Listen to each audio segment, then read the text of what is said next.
Ayup Woodlanders.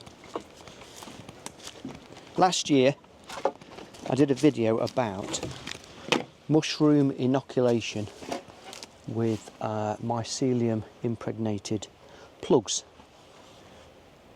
I wanted to do a video long before this point, but you know how it is.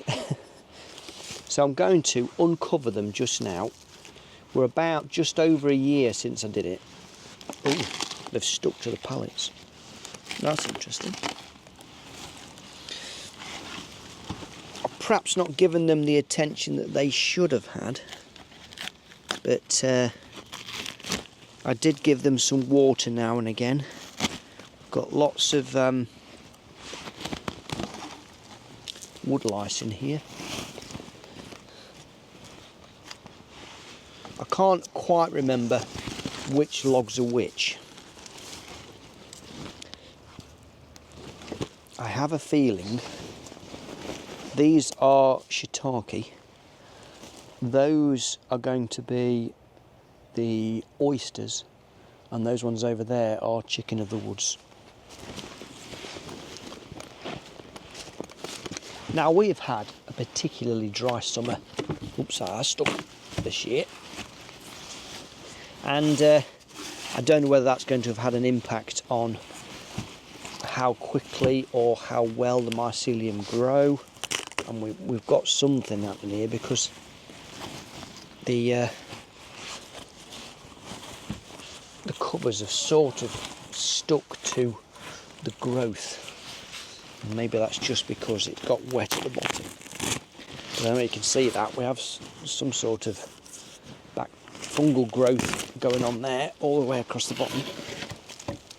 It was a bit of an experiment with this black membrane. It said in the instructions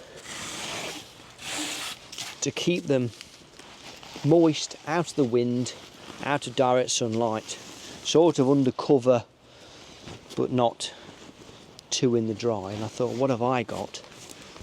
We've even got some chewing going on here. So we've got a mice nest inside.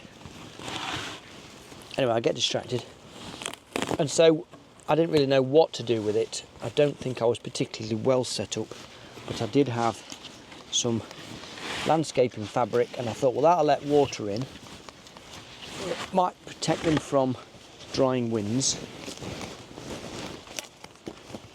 And well, there you go, 1 year on. So give me a minute. I'll get these unwrapped and then we'll have a closer inspection and have a think about what's going to happen next. If you haven't watched the other video, the main reason for this was being inspired by the chap called Ben Law, who's a woodsman down in Sussex somewhere,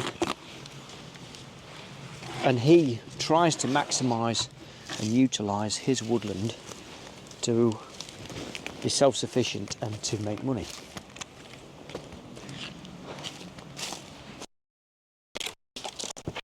And he tends to do shiitake mushrooms, which are meant to be one of the easier ones because you can soak the log in water and get the mycelium to go into shock, and then the fruiting bodies come on quite quickly, and you can do that potentially several times a year.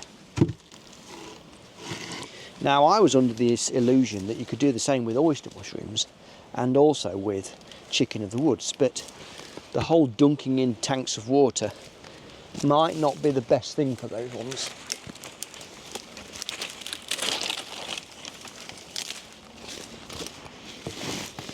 So partially did I want to be self-sufficient in mushrooms, which would be nice, and also trying to think of different ways to get woodland products out of a woodland, so that I too can be a little bit more self-sufficient in the woods and maximise what can be done in a woodland. So sort of an experiment with the hope that it does work, and I'm particularly hopeful for the chicken of the woods. Now, we have got a fair old progression of growth on this one.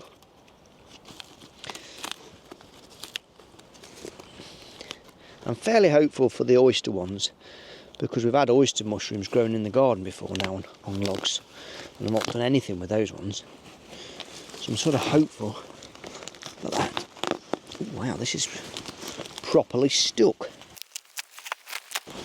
And I know some of you wanted a follow-up video just to see how things were going and whether it's even worth spending £60 on impregnated plugs, or whether just to keep going and buying them from the supermarket. There's got to be a better way. Nearly there with this jobby. Didn't think it would have stuck quite like that.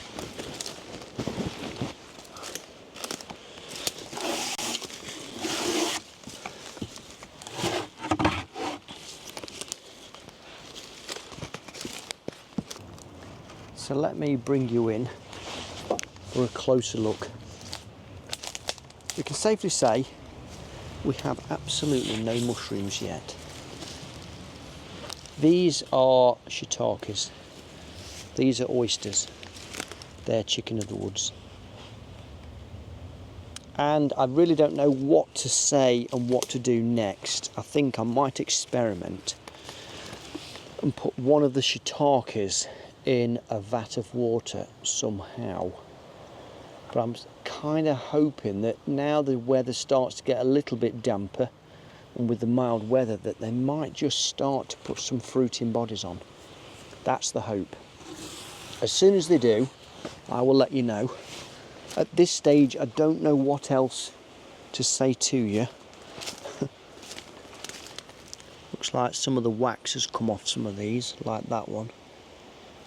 And we have wood-borne insects in these somewhere, which I guess you're going to get. I suppose you hope that the wax has prevented insects from actually eating the plugs. If you're able to, why not have a go at inoculating some logs with some mushroom spores, in the hope that one day we'll all get some mushrooms from our labours. But as soon as one pops its little head out, I'll let you know. Thanks for watching. See you in the next one.